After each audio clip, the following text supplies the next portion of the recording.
like, I don't think everybody realizes. You just see the business owner on their good days. They don't see them in the hours when it's not like that. We don't even know what we're talking about. Like, we were literally just running in circles. We were just trying so hard to get the podcast somewhere that we were like, that absolutely sucked. The things that take us down are the ones that make it so that we can understand how to stand and stay back up. Like that shift from it happens to you to it happens for you, looking at what you can learn from the experiences. Hey, welcome to another episode of the ADHD Express. You guys, I hope I'm really excited about today. I hope you guys are excited. I've got a dear friend of mine, Mackenzie Nelson. She's a realtor and podcaster extraordinaire, a young woman who is just making a name for herself in business. We talk about the real estate process, the home inspection process. We talk about the hardships that it takes to run your own business. I hope you guys find this podcast enjoying. If you haven't yet, now is the time. Please go ahead and give us a subscribe so you can get the updates every time we come out with a new one. Hope you enjoy the show. Boom! And just like that starts another kickoff of the ADHD Express podcast. We do the audio spike to break your nervousness. And look at that beautiful smile. It totally worked. It did work. That And did then work. we are working on a reel of the last 36 episodes of everybody going, oh God, that's like better than a shot of coffee. Yeah, that'll get you. Yeah. Well, hey, you guys, again, thank you for joining us. We've got a great show planned for you today. We've got a dear friend of mine, Mackenzie Nelson, joining us, and I'll do a better introduction here in a second. As always, I've got my wonderful media production crew. We got Joe and Daniel Osman. Hey, Hello. You guys are amazing. Thank you for being here and setting all this stuff up every week. We appreciate it. And then, so you guys, we've got Mackenzie is a very special guest because we work together all the time, and she's a podcaster, you guys. She's got 20 episodes, so she's almost in the top 1% of podcasters. And so, Mackenzie, say hello. Introduce yourself. Yeah, hi. Mackenzie Nelson Chu. Yeah, my friend and I. Oh, wait, that's right. You got married. What's the new maiden or the married name? Chu. Spell that. CHEW. Oh, okay, cool. Yeah. Yeah, I gotcha. Okay. Yeah. Very cool. Now, do you use your professional, or do you use that, or do you just stick with? So I just barely got everything changed. Okay. Got married last Cool. September, and it's taken me a while. Got to make sure it's going to To get stick. everything. No, I'm just kidding. I'm just kidding. I My told wife him- took a year to I change told hers him, I was too. like, you know what? After all of the difficulties that I've had changing my name, I'm not rechanging it. So you're stuck with me for life. Yeah, that's right. Like, sorry. But yeah, just got everything changed on that. So now I will officially go by Mackenzie Nelson. Okay, cool. Awesome. Very cool. Thank you for sharing that. I want to make sure I get it right too. Yeah. Like that's actually a big thing with me is to address my friends by their correct name. And what was your podcast? And what do you guys talk about? Yeah, so my friend and I, we started a podcast. Her name's Lexi Wilkinson DeMille. And we started a podcast. It's called Different Mind, Same Grind. And we kind of just did it more as like a hobby, something fun to do. Yeah. We are both huge podcast listeners. And so we kind of just wanted something fun and entertaining and something along the lines of like women in business and young entrepreneurs having fun and the difficulties. We love to show like how difficult business can be, how difficult life can be, what we go through on a weekly basis. The ups and the downs, not always just showing the fun stuff that you see. You on mean social when people media. say, "Oh, you're so lucky, you're on your own business"? Yeah, no, we'll show you the trials for sure. All of the mistakes we make, all of the hardships, everything like that. So we just are doing it more for fun. And See, now you guys see why I wanted to get her on, because that's kind of similar to what we're trying to do. Yeah. We're trying to be authentic and show people, like, mine is a little bit more on, I'm looking for people who have changed a career, because so many people are stuck, and that's who I want to help. Well, it's the people who are stuck in a career or a path or whatever, or people who kind of had taken that path like I did and maybe got in trouble. You got some felonies under your record and you're just like stuck and you feel like it's hopeless, right? So that's kind of, I guess, more my specialty is people who have kind of made that choice and had that kind of a lifestyle, whereas not so much the young entrepreneurs, because I'm just not young anymore. whenever you're young. Well, you know, it's fun. Thriving. I also forget, without the big beard, I do look a lot younger, because I had to do a 16-plex yesterday, and I just made a comment about, I mean, it was hot. I had 8 attics to get into. It's like 150 degrees in each attic, and I'm just like, I'm getting kind of tired. I was like, I'm kind of old now, and this is not as easy as it used to be. And the dude, he looks at me, and he's like, man, he's like, you're way better shape than I am. He's like, you can't be old. And he's like, what are you, like 38? I was like, well, close, but no, 45. But yeah, it's just kind of, so it's, I don't know. Yeah, I know I don't look as old. I need to grow the beard back so I look old. I like the respect. Have we talked about that? Have I told you about that? Yeah, dude. People, if you pull up to a 4-way stop sign and you look young, everybody's going to cut you off. But if you pull up and you got a big old gray beard, they're all like, "Come on, sir, keep fighting the good fight." It's really funny. It is. It's Harley totally. It's energy. decoy. What's that? The Harley. It's kind energy. of like the Harley, old man on a motorcycle energy. Yeah, no, that's so funny. But yeah, so that's kind of, you guys see why she's like the perfect tie-in for us. Like, we're gonna be able to collaborate and stuff. In fact, some things. Part of the reason you guys, Mackenzie, I want to make sure she got on the show early on is because we want to share ideas. You know, I want her to see stuff that we're doing and be like, oh, I can improve here. And I want her to say, hey, you know what I did in that circumstance that really worked for me is this. And then we can go, oh, beautiful, right? That's exactly how this is going to work. You know, that's what's cool about all these type of little businesses and these side things with the internet type stuff or the social media is there's no competition. It's all just collaboration. You know? Is the business ran off of the podcast, or do you do something else with it, or talking about business and owning business? So I sell real estate, and that's how we see her The home inspector, right? all the time. Yeah. So that's kind of where we got started with it. Is she does her own thing. She works a full-time job. I work. You know, she's got multiple investments. They bought multiple homes from me, and so it's kind of just been one of those things where throughout everything that we've done, we're like, why don't we just bring this to the table and let everyone hear what we do? And we always have people that will reach out on social media, especially to Lexi, where she's done so much investing, and be like, how did you do that? And what can I do? And how can I be able to get there? And so I think a lot of people think that when you see things on social media, it's way harder to get. Well, and it is, but I always like to point out, you guys, it's not easy. So it's not like easy. so it's For not sure. it's not impossible, but it's Exactly. not easy. Like, it does take work, and that's sure. I mean, I've done the same thing. In fact, there's another guy we keep in Tate. I got to get Tate on the show, and we got to get on his. He's got a podcast. Oh my gosh, I can't believe I just forgot the name of it. I'll think of it. I'll say it here in a second. But he it's all about multifamily investing and kind of how to get into it and stuff. And so we've talked about it, and it just, when he invited me on the show, I didn't have all this set up yet. And I was like, hey man, I'm kind of in the middle of doing this stuff, so let me get it set up, and then I'm happy to come on your show. But he's got over 1 million followers. Like, this dude's been killing it. That's crazy. And so, but people love that. They need that. They need to hear this stuff. They're like, people are like, oh, how'd you get a 46 plex? And you're like, well, I started with a crappy $50,000 meth house. Yep, exactly. that I flipped. And I was there till 2:00 in the morning every night doing it myself. Yep, the remodels, everything. Yeah, it starts like that. And eventually, like, now I don't do it myself. Now I just have a crew that does it all for me. So it's a little different. And like, and then you look at that, but you're also, that's what, probably 10 years of flipping and investing, going from single family to duplexes to 12 plexes to 24 plexes to 36, then to 46. I mean, it's just like a massive scaling enterprise. Nothing in life that is worth it, though, is ever easy. Dude. That's the most important thing that I think everyone forgets. I mean, probably from where you started to where you are now, there's been a billion changes and a billion things that were way harder than you ever thought they would be. Absolutely. Yep, For I couldn't sure. agree with you more. For sure. Hey, I'm looking up Tate's podcast. I feel really bad that I forgot the name of it, and I feel like I really need to mention it. I know. Well, it's a cool show. I watch it all the time, and I think that you would honestly really like it, because I mean, it's right up our alley. So what kind of stuff, how do you guys find stuff to talk about in your podcast? We try to have a lot of guest speakers on, and then we also have an Instagram, so we're able to just kind of throw ideas out there, and then we'll do like a poll and see what people want to hear the most and everything like that. Oh, I love that. Have you had any awesome questions that you just absolutely... You don't have to say yes. No, I was gonna say we've had awesome feedback, and people be like, we want to hear more about this. Right now we're on a season break, so we had our first season and we had a whole bunch of guest speakers on there, and then right now we're gearing up for guest speakers for our second season. And so we're just trying to make it even better than the first one. That's the way to be. So. Always improving, right? Yeah, Constantly. It's a blast. So his, by the way, so it is the Apartment Gurus podcast with Tate Seamer. So for those of you guys who haven't checked that out right now. Tate, you're the man. He's awesome. We actually go way back. He knew me back in my spice dealing days. Which, can I just say, I Were you one of the people who worked with me for years and had no idea? had no clue. When you told me at our inspection a few weeks ago, I was like, I remember like you briefly talking about it here and there, but I didn't hear the full down until you had told me, and I was I Yeah. was like, there's no way.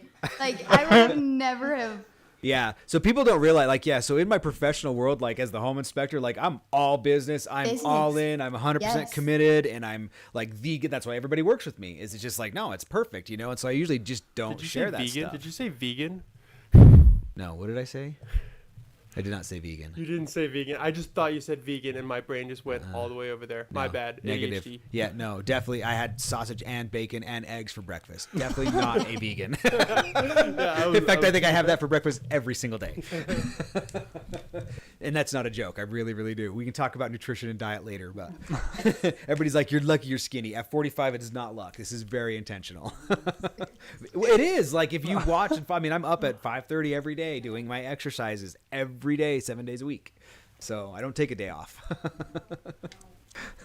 So that's, you know, and actually part of that, just for what everybody, so I have learned that from all the old people that I've done home inspections for. Because there's kind of like there's like the two kinds of old, well, three kinds of the old folks. You got the old folks who have some seriously gnarly stuff going on, and there's nothing they can do.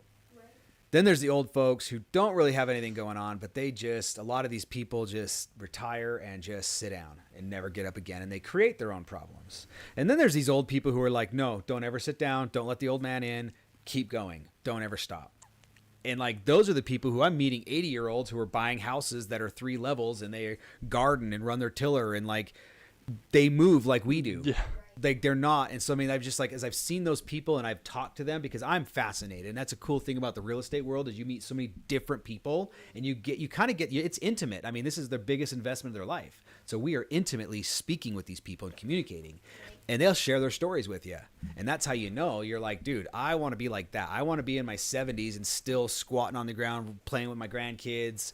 I want to be in my garden, in my hot rod, doing stuff, not just, I barely move, you know, waddle around. Yeah. You know, my dad did that. He retired and then just sat on his ass, and the highlight of his world was where he was going to go out to eat next. That was it.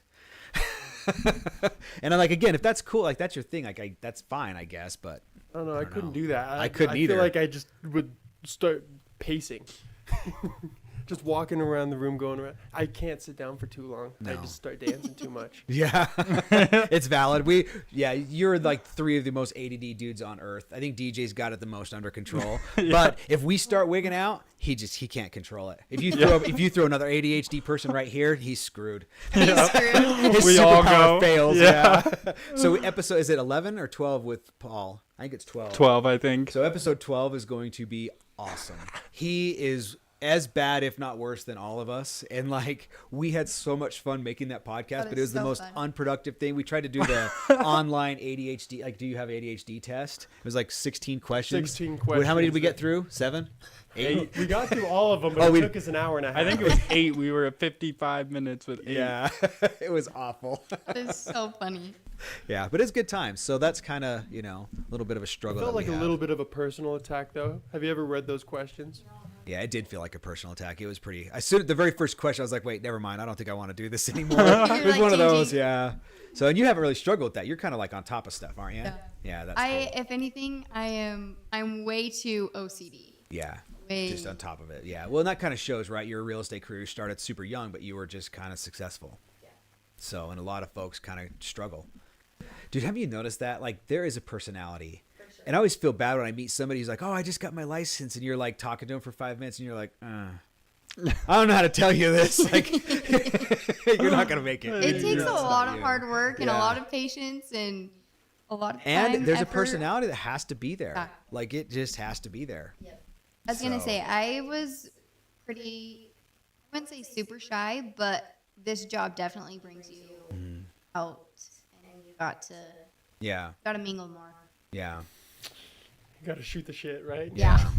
Well, and it is. And it's just like we talk about being authentic and kind of talking about some of the hardships that we've had to face to get where we're at, right? Like, that's kind of, I think, what is really important about talking about the business stuff is like, I don't think everybody realizes you just see the business owner on their good days. You Yeah. notice them when they're manic and they're like, yeah, everything's awesome. Yep. Right? Like, they don't see them in the hours when it's not like that. I was gonna say I actually had somebody reach out to me because if you follow me on Instagram, I'm always posting like under contract, just sold, pending, new Yep. listing, and I had a lot of people be like, okay, so what goes into your just sold? Like, can you tell us, like, in your description, instead of saying just sold, like, why don't you tell us what happened in that transaction? Yeah. And I loved that feedback because I was like, it's so true. People Yeah. don't see, like, hey, you know, we had the appraisal fail, we had the inspection go wrong, like, we had to ask for this and this and this. Like, a lot of people don't see that. They just see Right. the, hey, just listed and hey, just sold. Right. And so that's been super fun that I've been trying to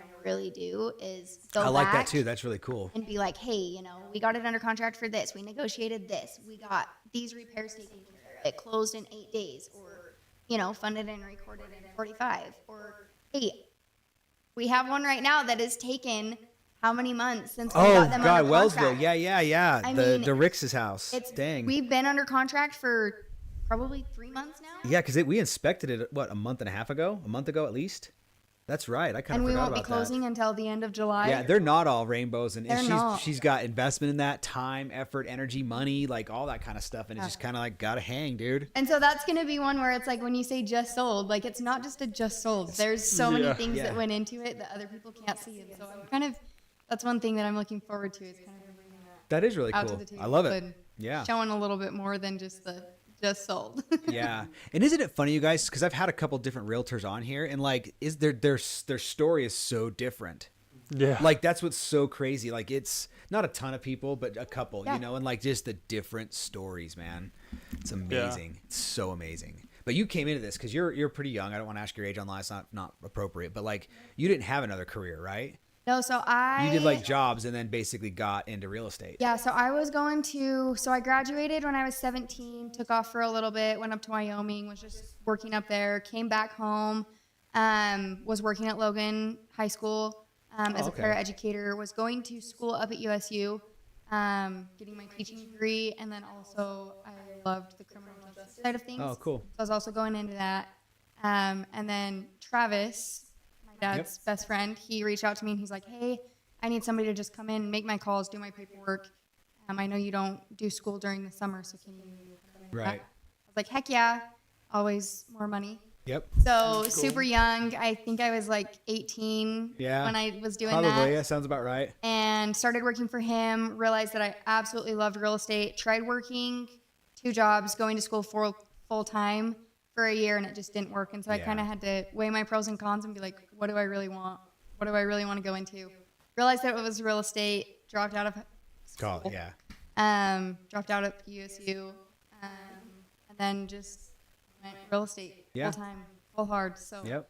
it's been a blast. I've been doing it. It's actually 5 years in July. And 5 years seems to be like that cutoff. It seems like if people can make it 5 years, then it kind of just seems like they're kind of vested. I don't like to use that term, but it just seems like they do business from then on. That's kind of what I was always told is if you can make it past the 5-year mark, you're like you can You'll make be a it through realtor. anything. Right. And so it's been one of those things where it's like, oh, I didn't even realize 5 years was here until Well, you also came in 5 years that were just hopping like crazy. Yeah. crazy. Everyone's still been like, you have yet to experience what a real market looks like. And I'm like, well, Dude, I've been I'm around. here I've been for around everything. since '09, and I'm sorry. There has been It's just every year. It's just weird.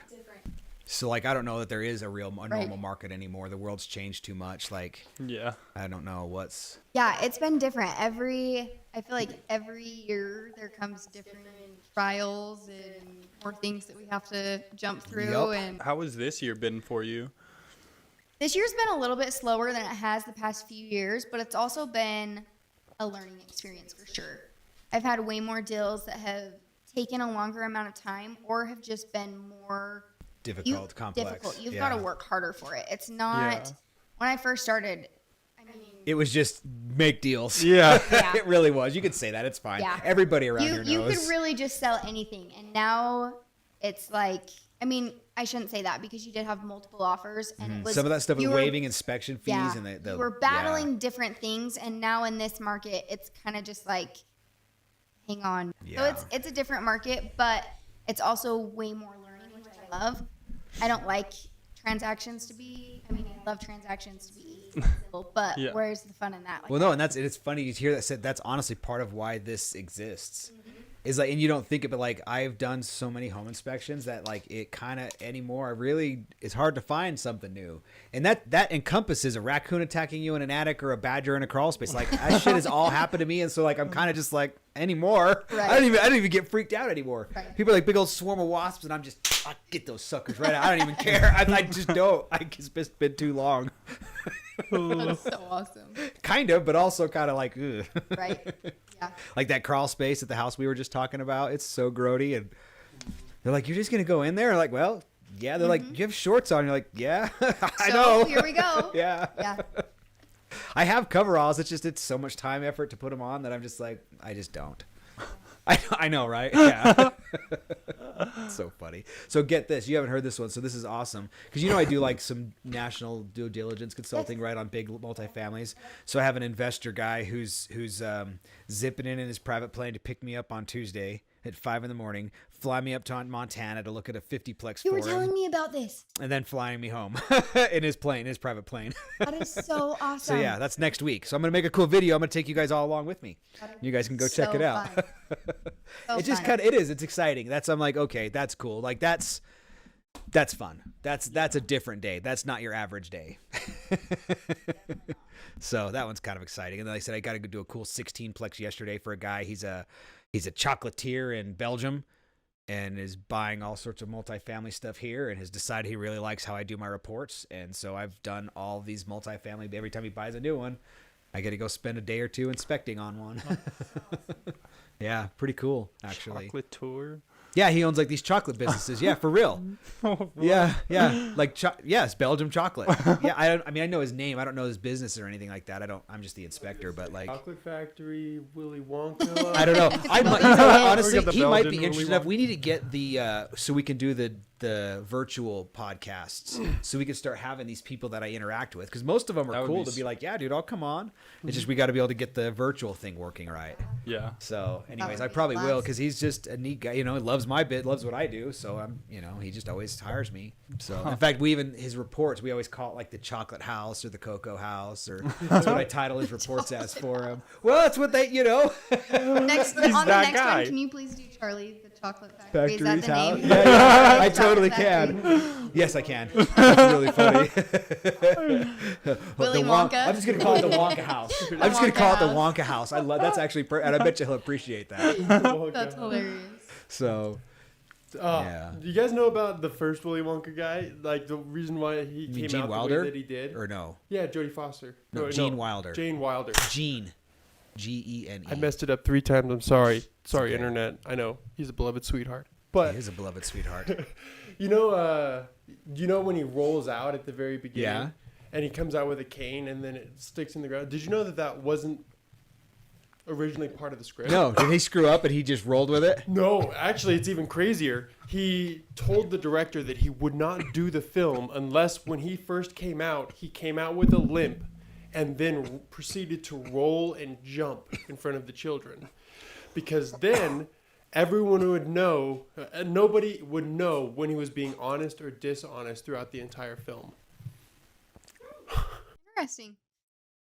I had no clue about that till I learned it recently. I was like, dang, he's thinking like 4 blocks ahead. He is like thinking like 4 blocks ahead. That's awesome. Yeah. Well, I mean, again, it's kind of the same principle as our audio spike. Get everybody off. Wait, what's going on here? How did it happen? Did you ever work with Lance Williams? Did you know Lance? Yeah, when Mortgage- he was doing mortgages. Yeah. I think So- I did 1 or 2 deals with him. Yeah. So we had him on here because he's an artist and he's doing some cool stuff. And like his response was the bet. When Joe did that, he just goes, his eyes just got like really big. But other than that, he didn't react at all. It was really funny. I was proofing podcasts and I saw, but I was Got to proofing all see these all of them. podcasts to send to the editors. Because remember we told you we hired an editor and stuff now. And even that is like, it's working out really good. One of the ones they just did is absolutely fabulous. They put together like a hook and a reel and all that kind of stuff and an intro. And it's, well, I mean, I did the intro, but he made it work.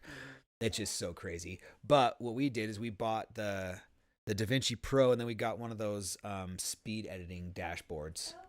And so we actually have my 16-year-old daughter. We are training how to do editing. And so we're because it's that thing like we're all trying to come up with a business idea, right? And the biggest thing is solve a need. Well, I have called so many people trying to find editing, and that is a need. That is a need. Podcast editing, multicams, all this kind of stuff. Nobody wants to do it. And so it's just like, I'm like, Haley, like this is, I mean, she's 16 years old. I'm starting her at 15. But like, I guarantee you by probably the end of the summer, she'll probably be up to 20 or 25 if she's really puts her time into it. And that's still like, that's cheap for all of us who need that service. But for a 16-year-old kid, like that's killer money. And so that's kind of what our goal is getting her editing. And like I said, I honestly hope that you'll be able to submit and she'll be able to edit yours. And like my other buddy, so did you ever know Brent Harding? So Brent is a local firefighter. He owns that Rescue One Studios and Screen 33 up in North Logan. It's an event space with a 33-foot screen. Yeah. So he also has a podcast. His is not for the public. It's just he wants it just for firefighters, like mental health, that kind of thing. But his is the same thing because it's funny. We were all talking about it, right? And he's like, yeah. He's like, we got about 22 filmed and we got about 5 released. He's like, yeah, editing is it's what gets you on all of them. And so that's why I'm like, okay, this is like a real need. And I'm like, and if we can get Haley good at this, like, to be honest, like, dude, There's so much work out there. there is so much work out there for her. Yeah. And so I'm super stoked about it. So that's why we've got all this stuff. It's all sitting inside. We're just kind of ready to hook it up. In fact, that's probably after this, the mad genius here is going to have to go inside there and work his magic. That'll be so awesome. So yeah, so we're super excited about it. And I was actually really excited to tell you about that because I know you just seems like you just kind of lost your editor, I think. Yeah, we've been kind of trying to find ones that it's kind of hard because when we send them one, we want to give them as much time as possible. But it's also like they have another life that they have to live too. Right. But it's also like, we're kind of hiring you for you to do a job. So it's kind of hard to try and balance out everybody's. Well, so we found Yeah. an actual a video production company out of Canada. I think I told you that. Ah, you did it. And he's offering us a pretty decent rate, but it's still, that last podcast wasn't it 9 hours? Yeah. 9 hours of editing time. It's so crazy, right? So like there's just no way to get around that. Right. Like it just kind of is what it is. And so, you know, and I'm really happy, but it's expensive. And then we found another guy at growyourshow.com, I think was Adam Adams, right? It was growyourshow.com. And he's for a videoed podcast, he's $315 to edit you every episode. But he also gives you your hour long, your long format. And then he also clips that thing up and gives you 15 or 20 clip reels out of it that you can use to market. Awesome. And I think that 315 actually has him scheduling the launch of all those reels. Oh, nice. But we've all found out that there's just apps that they're doing that with, right? So they do the editing, then they're just running the long format through Opus Clip, and then it kicks you out your reels. And then there's another app that you're finding out that you could just schedule it all on, so then it starts launching it to all your social media platforms. Well, it's built into Opus Clip now. Oh, is it? Yeah. Yeah, So they that's kind of schedule it. so that's kind of what we're at now. Is now that we've kind of getting our podcast done, well, we should be able to do 10 posts a day across all 5 platforms. And so that's kind of like our next probably month is we'll have that figured out and scheduled and launched, and then it's just a matter of growing. Yeah. But yeah, so It's it's kind of so cool. crazy to see it all come. So, and you guys, this is kind of fun. So we're talking about this because as I told you guys, this is kind of like a vlog of how you're starting these businesses. Like you are seeing us figuring this out real time, like some of it we've had, because again, full-time jobs, we've got other things, we probably could have done this in 2.5 months if we could focus on it full time. But you just, some of that, you just can't. We all have all this other stuff going on. These guys are trying to build their media business where they're doing videos for other companies.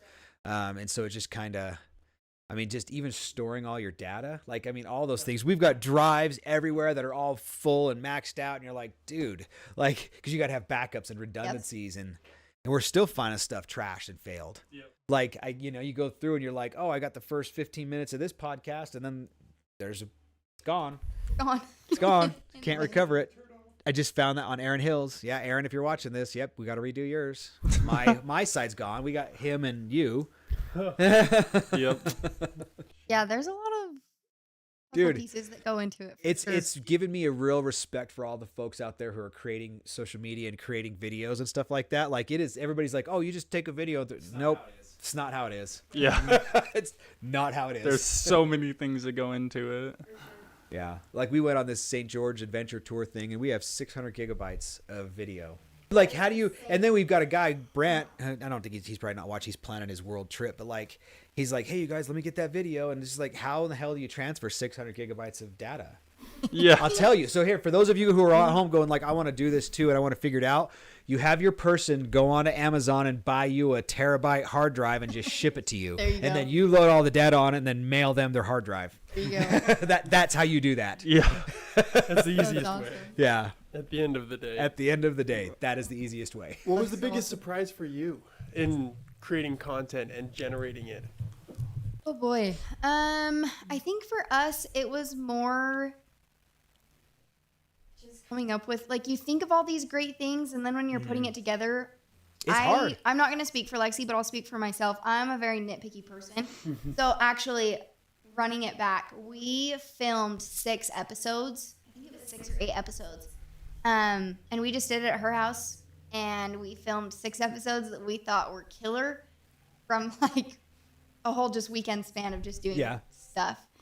And we get them over to the editor and we look back and we're like, we hate those. Yeah. We look like crap. We sound like crap. Like, we don't even know what we're talking about. Like, we were literally just running in circles. We were just trying so hard to get the podcast somewhere that we were Sure. like, that absolutely sucked. And so we trashed all 6 episodes and we restarted because we're just like, we don't just want to throw stuff out there that's like, we don't Sure. even remember what we were talking about in the conversation. So it's kind of been fun but I would say that's also something that's difficult too, is coming up with things to talk about, keeping the conversations going, and then looking back at it and not nitpicking every little thing, because that's something I have such a hard time with. Yeah. Is Yeah. I'll look back at my video and I'm Yeah. like, why did I do that? Why did I do that? Why did I say that? I say the word like about 1,000,000 times and I don't notice it until I go back and I re-listen, and then it's like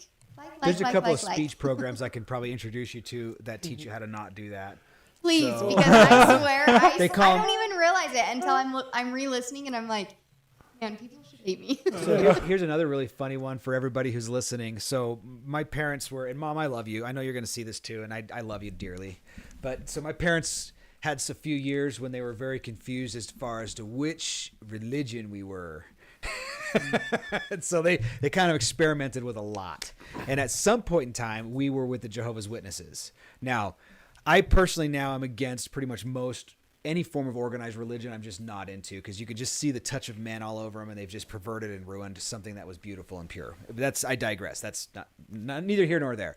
But say what you will about the Jehovah's Witnesses, but one of the things that they require is they have what they call their theocratic ministry school, right? So once a week you go before there, and like, so depending on your age and your experience level, they give you like a 5-minute talk. Okay, you get Psalms chapter 56 verses here to here, and you're gonna research all of that. Who is it talking about? What was going on?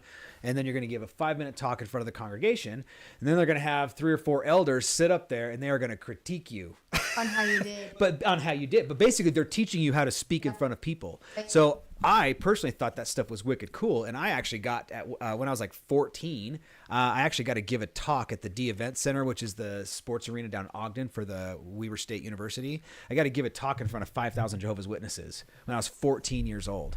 I got to do that theocratic ministry school there. And so like that was, and they call those word whiskers, right? And they keep telling, and the thing that you learn is so many people, we all get nervous speaking. It just kind of is, right? The people who do it really, really well are usually the most nervous and have put the most time into overcoming it, right? And one of the things that you learn is that instead of throwing in a word whisker like, right? Don't do that. Just pause. Right. You just don't say anything, and that actually is a win. And it's like, it's so hard to do though. And I find myself doing it now. I do it all the time really, really well. Now I'll just sit there and stop for a second and then go again. And everybody's like, oh, look at the dramatic pause. Buffering. It's buffering. Yeah. See, we know it's buffering. Buffering. But But people perceive it as dramatic pause. Yeah. that's the craziest part that I've seen too, with going through and going back and watching everything, all the likes and the ums, or because I feel you on the nitpicky. I am a nitpicky person. He has to deal with it all the time. Yeah. But as I'm going through and I'm looking at all the things, and I realize like that also just kind of makes it feel more real sometimes. That's totally true. I totally agree with that. I agree. Yeah, it's one of the best parts about a podcast that I've learned, because before I thought Authentic. it's authentic. Well, not it's scripted too. Yeah. Yeah. Because if I was scripting what I would say, there would not be 50,000 likes being thrown at you Yeah. and Yeah. thumbs and so yeah, I agree. Mm-hmm. The other part is I learned something about pauses that were crazy to me. I learned it a few years back, but it was like, people, when you pause, don't think that you're stupid. No. Never. No, that's what I was. It's Yeah. They, always 100% of the time, they actually are more grateful because you paused, because it meant that you were trying to give your best form of communicating how Yep. that went. So now when you Otherwise, hear it's yourself doing that, just pause for a second. And again, we all know you're buffering. But Nobody else does. Nobody else does.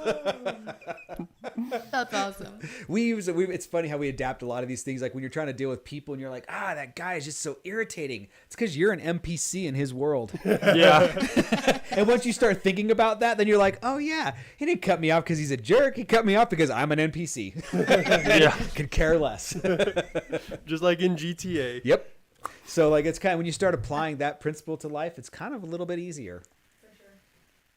So yeah, kind of the way fun to stuff. What's your favorite part so far about the podcast?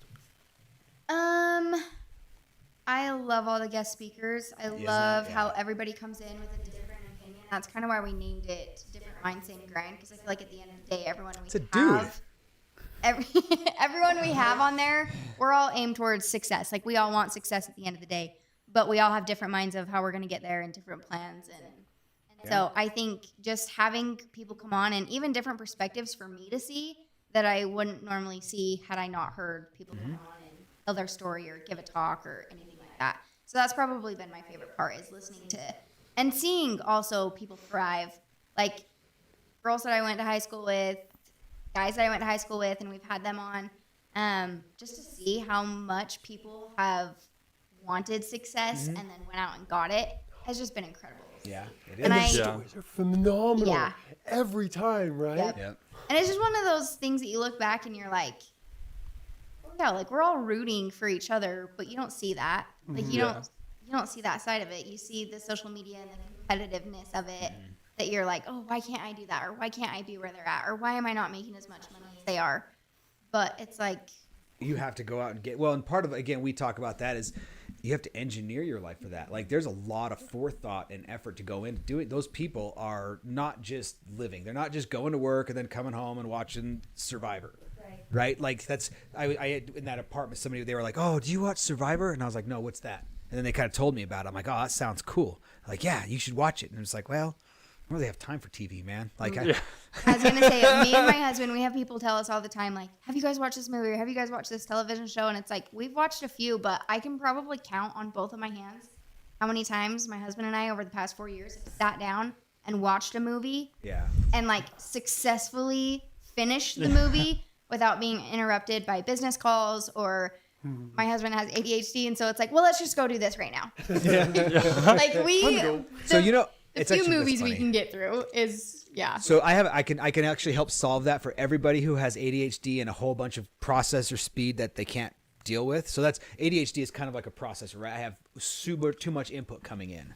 And so it's just hard to regulate. Too many open tabs. Yeah, too many open tabs on the system. And so I have learned that the best way to watch a movie is to play a video game on your phone and read a book while you watch the movie. And dude, you can come out of that thing in great shape. It drives my wife nuts because I'll be like, and then she's like, you're not even paying attention. I'm like, whatever. Billy just said, you know, whatever. And like, it's just like, how could you possibly know that? She's like, you haven't looked up. And I'm like, I'm using my peripherals, honey. That's awesome. Yeah. And she's learned after 25 years that I'm not just saying that. Right.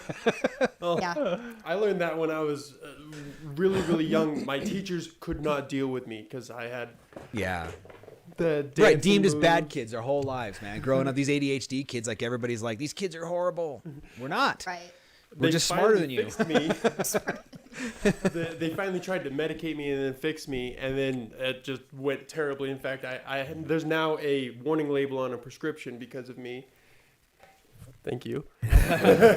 But the way that they actually fixed it was when I wasn't having to listen to the teacher, they gave me headphones, and a little not Walkman, but the disc Yeah. thing where you played it. And then they'd give me a CD of just like John Denver or like some random oldies music that I was listening to or was hooked on at the time. And then I would just sit and I'd put my headphones on and my work would be done before everybody else's because I was sitting down, listening to music and doing my work. Mm-hmm. It's simple little things like that help. Yeah, you just have to distract Grow. that super crazy brain. Like, and it's hard. People are like, man, you're really hard to be around. You're like, yeah, try living with me. Like, I don't get a break. You can leave. Like, we don't get to leave this. It does not shut off. I mean, like, I literally, it's like, everybody's like, man, I wish I was a morning person. I'm like, dude, it sucks when you're like, oh, you wake up and you're like, I don't even want to open my eyes. I know it's like 4 a.m. Like, I don't even want to live. Like, I'm no. gonna go back to sleep. I'm gonna go back to sleep. Yeah. That's just not gonna happen. I sit there and look at my wife and I watch her sleep and I'm just like, good Lord, how long are you gonna sleep? You're like, come on, we got things to do. It's 5 a.m. Let's go. I'm on the other Sucks. side of that. I'm like, oh, okay, time to go to sleep. Day 3. I know, right? Yeah. Yeah, but you got to stop that. I used to be that way when I was younger. Would only sleep like every 2, 3, 4 days. You'd sleep for a night or so and then not. Yeah. And that does catch up. It takes. I can't do that anymore. I can get one day.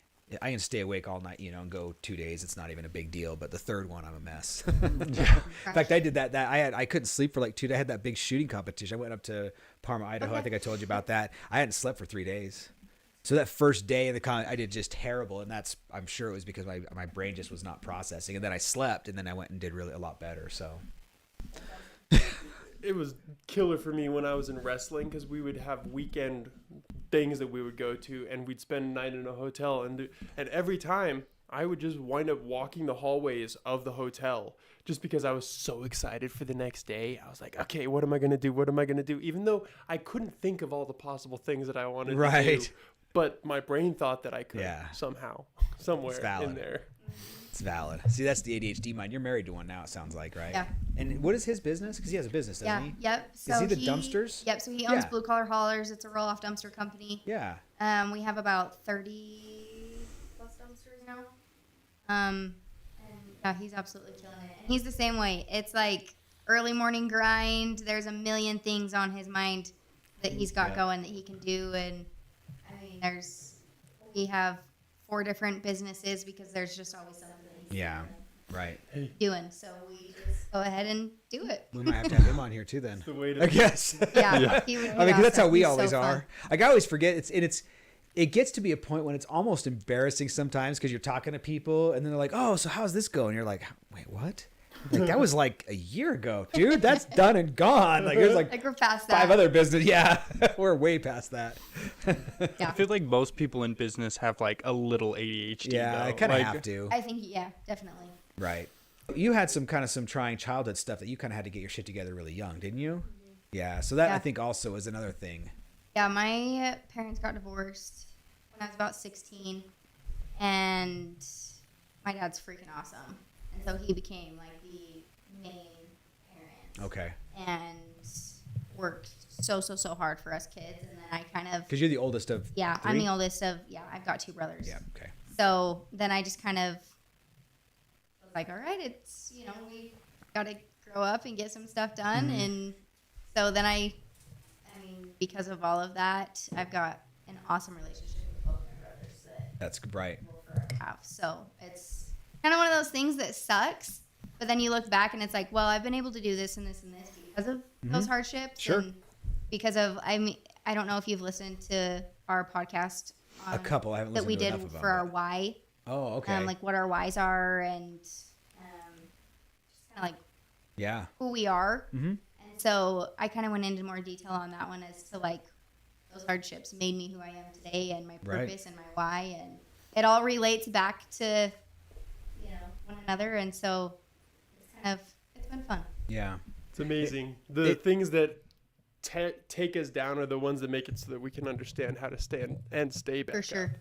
It really is. I mean, there's 1,000 analogies, right? Diamonds, heat, and pressure from coal, all that kind of thing. But like, yeah, and that's one thing it seems like is everybody who is like really made something with themselves, they usually have some sort of a trying backstory. I Like it just happens. Like you hear it, and like I guess and you talk about that. The reason that's relevant to talk about is for all the people who are in that horrible time right now. Right. Like this There are is better your things coming. right. Like this is if you can just survive and try to survive well, try to find a way to learn and come through your hard opportunity, dude, you're going to be miles ahead afterwards. I used to always look back, like I used to in that time be like, oh, why me? Like, why am I going through this? I didn't understand it. And now looking back, I'm like, well, this is exactly why I had to learn that the hard way. And then it's like, well, I'm not going to do that in the future, and I'm not going to, that's all changed now. So yeah. One of my favorite stories, it's Jordan Peterson in one of his books. He writes about this woman, and he was her therapist, obviously, and they were sitting and they were talking, and then this woman just described the hardest possible life that Jordan could imagine. Like, one thing after another, everything is against her. Like, everything is tearing her down in her everything. And at the very end of it, Jordan is he asks her a question, and then she says, well, I just hope that it's my fault. And Jordan was completely taken back by it. And he's like, what do you mean by that? Well, like, if it's my fault, then I can change something about it and fix it. But if it's not my fault, I can't do anything. And that is... Wow. I've never even thought about that perspective of it. That's crazy. It took me aback when I first heard it, because I see it to be so validly true, because there's a million things that we can blame on a million things, right?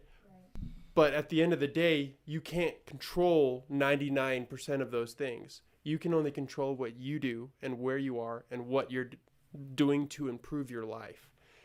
And when you focus on those things, that is where growth comes from, because then you get yourself out of the situations where it's possible to be in those things. It's like that shift from it happens to you to it happens for you. Yeah. And like looking at what you can learn from the experiences. Well, and I mean, that's honestly true. Like my whole thing of getting busted and SWAT teams and helicopters and jail and all that stuff, like every once in a while you meet someone who's like not going to like you. They're just like, oh, you're a piece of crap and I'll write you off as that. And that's fine. Like those people, you don't need that person in your life anyways. That's probably not a person you want to have around. For the most part though, like people are just like, holy crap.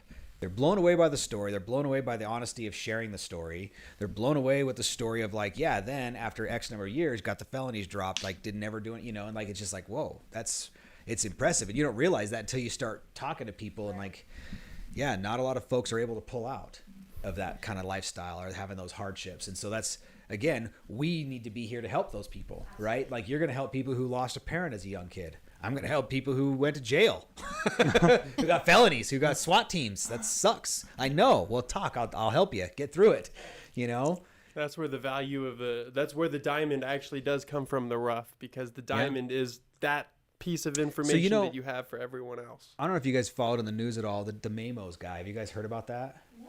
So I saw that they were closing. So he got in an accident and was under the influence of something, had some illegal stuff with him. And that was maybe last year. And then just recently got another one, like a hit a person. Didn't die, but he hit the person in a crosswalk and was inebriated and stuff. And so now, and it just sucks because everybody's like smearing him. But I'm like, you guys know, since Mamos is around, every time there's a disaster, every time there's people he's feeding people, right? He's always had things online. Come here for Christmas, Thanksgiving. We'll get you food. If you're hungry, come. I'll feed your family. Like all that kind of thing. Anytime there was all that, he was just always trying to do right. It's just like kind of what we were talking about. You don't see what's going on behind the entrepreneur's mind. That dude has got demons he's carrying, right? And instead of us as a community turning on that dude who tried to help people as best he could, like we need to be like, okay, let's help this dude overcome these demons. Like I'm going to reach out to him and try to talk to him about, hey man, like I've kind of been there. I've been all over the news. I've been smeared, and had to rebuild and regrow, right? That was previous to Carlson Home Inspections. And now, I mean, like everybody in our industry knows who I am. Right. So it's like, you can do it. It's just, you have to you can never screw up again. Like that sucks, dude. You have to get completely sober and you got to stay that way. Mm-hmm. Like now, because you've had two of them, like it's your only shot. Right. It's the only option. You could never be messed up again unless you're out in the middle of the desert. That's just how it is. Because all it takes is one more time and you'll never gain that trust again. Yeah. So like you can screw up a couple times, but gosh, is it hard to get that trust back. So, but yeah, that was just one that's just been on my heart and mind because I've saw it on social media and I'm just like, man, I don't want that dude to like, hurt himself or something because he's just like, well, crap. It's hard. It's a hard battle to start over. Mm-hmm. So Starting from the ground is one of the hardest things that. yeah, but you can do it. I mean, you can do it. I've done it. I did it. Not even that long ago. You can do it. Yeah, you need to do it. It is. It's really, really, really, and man, the rebuild, like if you do that, it's more appreciated because it was harder. And like people usually acknowledge that is what I've found. So craziness. Didn't mean to bring it down. That's just been bugging me on my mind, man. And like watching how people just smeared that guy. Like, yes, I get it. But then again, like how many of us are driving around? Like, for example, this morning, my wife and I were on a walk with the dog and we went to go across a crosswalk. And this one lady, she stops her car and we're halfway in the crosswalk and dude in his Subaru just zips right by us, right in the crosswalk. And I'm just like, people are doing it all the time. We walk 3 miles every single day with my dog and most of people do not stop for the crosswalks. So like, again, yeah, we can all hate homeboy, but most of you aren't stopping anyways. You just happen to luck out and not hit someone. Right. Yeah. Circumstance. Yep. Circumstance, dude. It happens. Until you walk a mile in their shoes, don't judge. Yeah. It's craziness. That's where it comes from. And it's crazy because everyone thinks that they can understand somebody's situation. And that's like the biggest argument that you come from between people. Right? Yeah. Yeah. Everyone's And got until you've advice been, for someone else. what's that? Everyone's got advice for someone Right. else, but it's hard to really take advice. Well, unless they've been there. Like, I feel like it's someone like, okay, you lost a leg in an accident. Well, the dude who's, lost his leg 40 years ago probably has some good advice for you. Yeah. But then the person who still has both of their legs, okay, like. Come on now. Well, it's like people who, and I don't want to say, how do I say this without being rude? It's just somebody who doesn't run a business telling you how to run your business. Yeah. For example, I've got a great one. As a home inspector, this happens to me every single week. There is always somebody out there who says, oh no, I'm going to come and follow you for your home inspection. Make sure you do a good job. Oh, are you an inspector? No. Oh, are you a licensed contractor? No. What do you do? Oh, I'm an accountant. So how are you going to make sure I do a good job by distracting me? You ever have your boss follow you at work? Nobody likes that. Well, nobody does good at their job when it's Right. been taking place. Like Yes. anytime when I was working just a job 9 to 5 and they're like, okay, so we're just gonna, watch you, and It is not. it gives me anxiety Oh, just yeah. thinking about it. Yeah.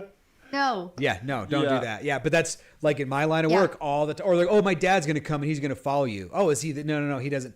Yeah, like they. I actually love when people text me and be like, so can I go for the full amount of Inspection. time? And I'm like, no. Yeah, no, you cannot. Brian will do his job. Yep. And you can go and do the walkthrough. And if you Every have time questions- after thousands of home inspections in 10 plus years of doing this, it is always a conflict. I had the seller, these realtors, and again, very unprofessional because they're the seller. And like, oh no, you don't have to leave. You can just hang out in your house while they're doing a home inspection. Right. Well, then the person ends up talking to you and like every 2 seconds you're like, oh, I need to take a picture. Well, let me just finish this. You're like, cool, I'll just stand here.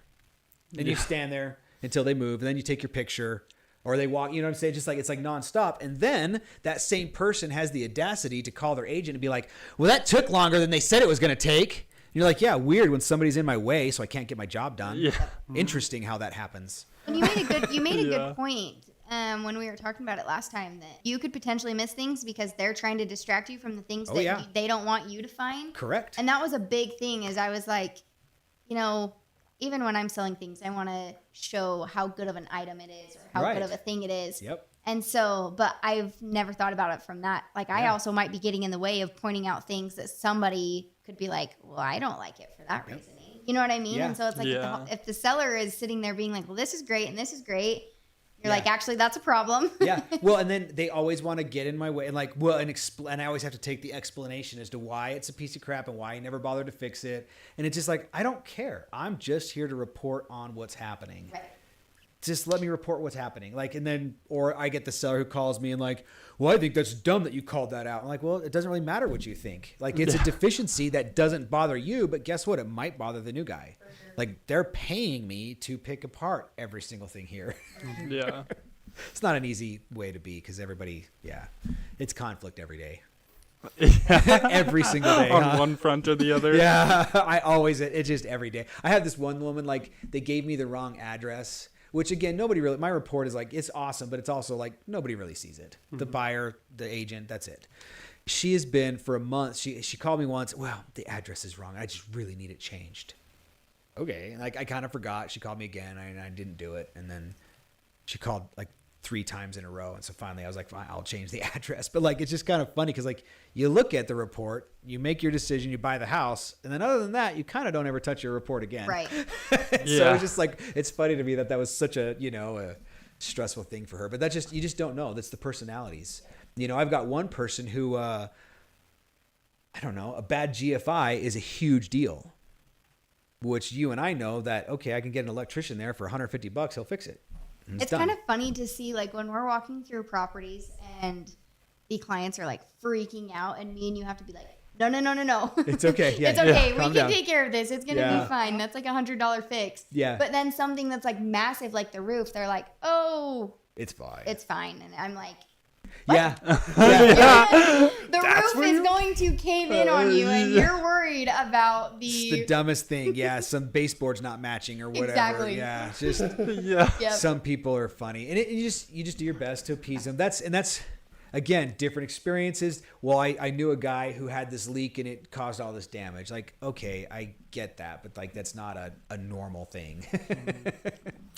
It's a very funny industry that we find ourselves in. Yeah. Going into people, and again, when you think about it, I mean, it's huge. It's a big investment, big purchases. I don't know if we talked about it. Forbes magazine did a write-up about like their top 10 most stressful things in your life. And buying and selling a home is like number 3, tied with losing a loved one, like a child or a spouse to death. Yes. Really? According I to did not know Forbes that. magazine, that's how stressful it is. And so like ever since I read that, I try to be like, oh, okay, this is why everybody's like freaking out and losing their minds. Yeah. That totally puts a different perspective on It does, and it helps it kind of process a little. And so I actually try to point that out to people when they're kind of starting to freak out. I'm like, hey, I just want you to know, according to Forbes magazine, this is one of the top 3 most, out of the top 10, this is number 3, the most stressful thing you can deal with. And then when you tell them that, you're kind of acknowledging that, hey, dude, like, you're supposed to feel like that. Yeah. But it's not me. It's not the home inspector. Yeah. Yeah. Or the realtor. So Yeah. that's funny. The joys of the business, right? Yeah. Yeah. But see, and then there's that conflict, that childhood conflict that you had, taught you how to deal with that stuff. Oh, yeah. Really, really well, I bet. Yeah. Definitely. See that, dude? Your whole life story shapes you for what you're going to end up having to go through and deal with, I think. Absolutely. A whole Literally. lot. Everything happens for a reason. I love that saying. I know Yeah. it's like one of those, just like it's one of those other sayings that's like the live, laugh, love. Like you always hear it and you're like, oh Yeah. yeah, whatever. Whatever. But I'm so in for that one because You have to, sometimes it's a reach. Sometimes you have to try to look for the reason. You know, like there's tragedies that happen and people be like, okay, well, what's the reason for this happening? And you're like, I don't know.